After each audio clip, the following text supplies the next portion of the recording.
Oh, so what is this? February 16th, I think it is. It's Monday, February 16th, a little after 4 o'clock. And we've been doing a lot more divestment today, getting rid of all the things in the house. So one of the problems that we ran into is that, as I've talked about, I used to run a business with employees and the whole 9 yards. I actually owned my own building for that business. And when that business closed down, we still had a lot of good equipment. Not just things like voice over IP telephones, but things like projectors and things like TVs and things like big metal furniture.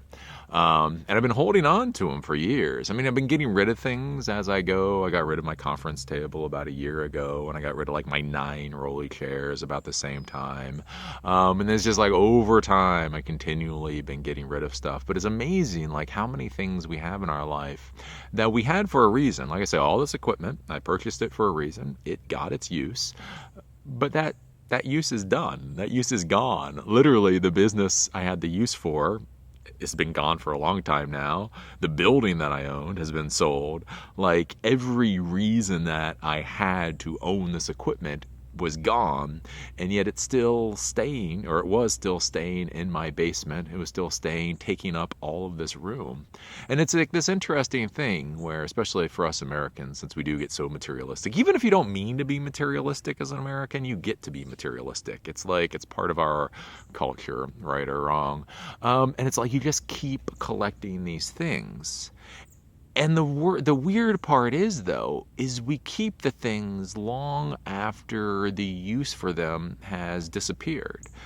Things like furniture, things like books, things like all of this stuff, what we had in college. I remember, when I went through college, I kept all of my college textbooks. I swore I would need those textbooks sometime in the future. And I will tell you, for any of you college kids out there, you will not need your textbooks in the future. You may need books in the future. You may need professional books in the future, but you won't need textbooks in the future. But I lugged those textbooks around for years. I probably lugged those textbooks around for 4 years. I didn't need them. They got air conditioned. They got heated. They got cared for very well, for no real reason. A number of years ago, my wife and I transitioned to Kindles. So we both owned the first generation Kindle. Bought it about a month after it came out, I think it is.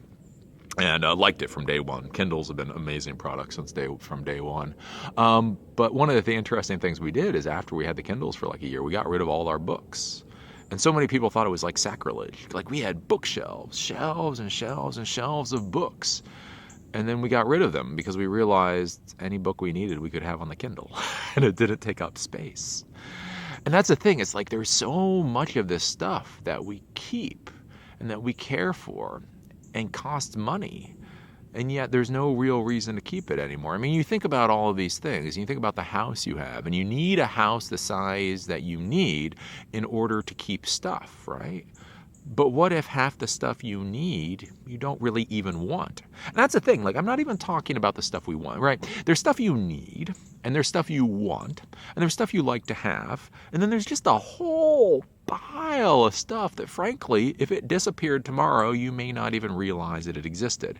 And so, we spend all this money in order to store that stuff. We spend all this money for heating and cooling of this stuff. We worry about the security of this stuff. That's the thing. Like, if the stuff disappeared and we weren't told about it, we would never think twice about it. But if somebody stole that stuff, we would lose our minds. Can you believe somebody stole that stuff we didn't care about to begin with, right? How many security systems are out there that people are paying a monthly fee to secure things they don't really even care about at all? I remember that with after my stepfather died. I went down into my mom's basement, and they had all of this stuff, right? And we were going through and we were cleaning out. And whenever anybody dies, it's a horrible process to clean things out, right? Because there's always this emotional attachment. Like everything you pick up, there's an emotional attachment to. You pick up a used fucking Kleenex, and there's an emotional attachment to it. And that's almost like not a joke, right? Everything you pick up, there's an emotional attachment to.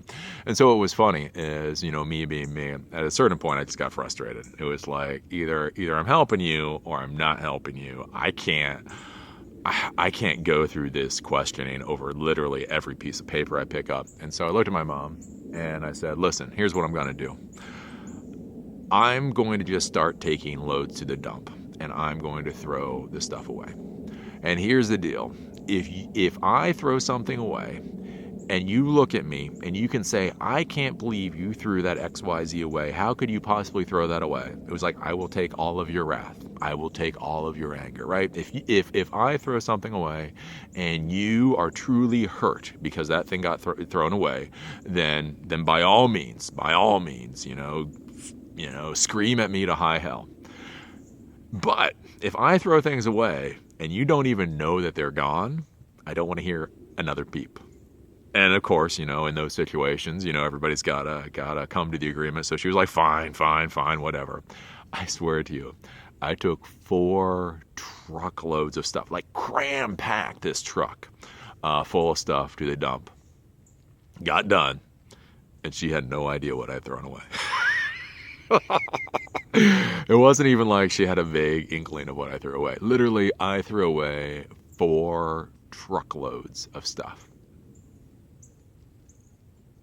She couldn't tell me a single thing I threw away. And that's a funny thing, with our society is like, it's materialisms for materialism's sake.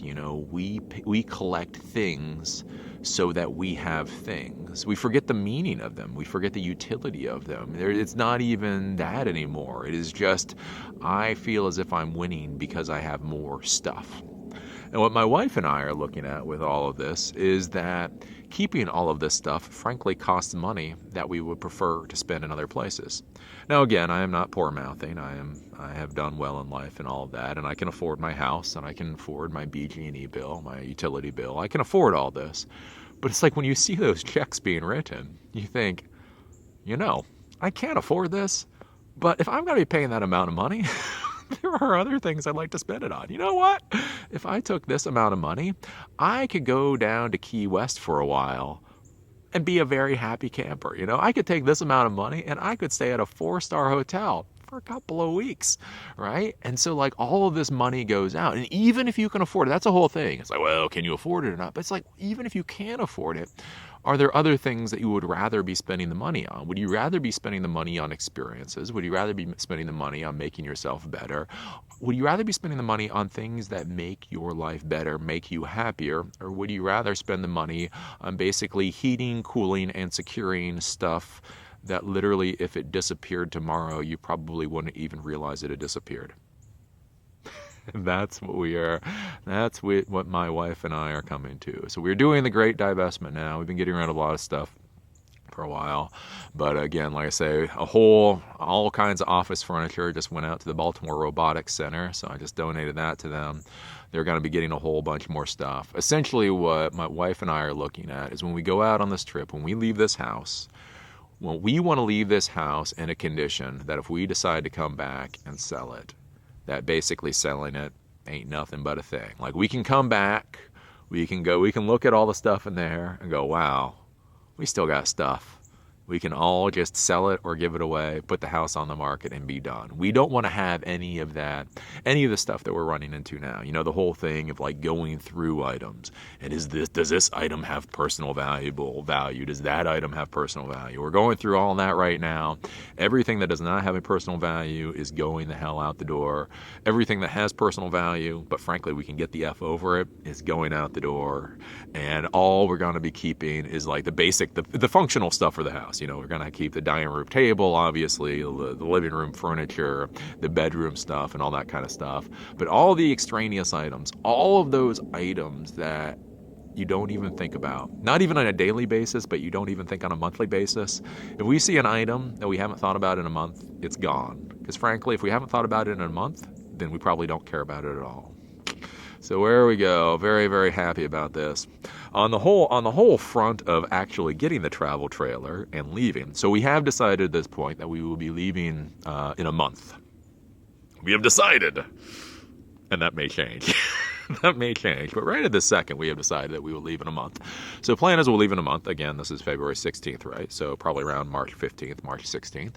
And so that has been decided. And then the other then what we're dealing with right now is actually getting the travel trailer. So when we were at the RV show, we purchased a travel trailer. I handed over the $12,000 Oops, I think I hit the little timer mark there. I guess I've only got 10 minutes when I do dual camera. Oops. Sorry about that. So let's go back to where I was saying. Yeah, so we bought the travel trailer at the RV show. And so now the company, actually the company we bought it from has to prepare the travel trailer. So it's at their show, their park or whatever. So they're cleaning it up and making it all nice. So the plan was to get our travel trailer this week. We were like, we want it ASAP. Give it to us now. We're excited. We want it now. And then like the coldest weather for the entire year came down on us. So it was literally like 2 degrees this morning. It's literally like 18 degrees now. It actually literally started snowing. I don't know if you can see that, but literally it just started snowing. So I'm not exactly sure when we will in fact get the travel trailer then, because since I haven't actually driven a travel or towed a travel trailer before, I'm a little cautious about dragging one along, and so I'm not really sure if I want to drag one along when it's icy and cold and nasty. So the plan had been to get the travel trailer this week, but that may get pushed off till next week with this weather. And I can tell you something, just so you know, you do get a little cranky when it gets this cold. Like, you get all excited. You're like, yeah, we're going to get a travel trailer, and we're going to travel around the country, and it's going to be amazing. And then, like, the temperature drops to, like, 5 degrees, and you're like, why the hell do I want to leave my house? You know, on the other hand, maybe I don't want to leave my house. So, but that's where you keep motivated. That's where you keep dedicated. And I'm sure in a month or two, we will be having an absolutely wonderful time. So sitting out here, it is kind of cold, so I'm going to go in. So yeah, getting very, very excited. We are officially more or less on the countdown for leaving in the next month.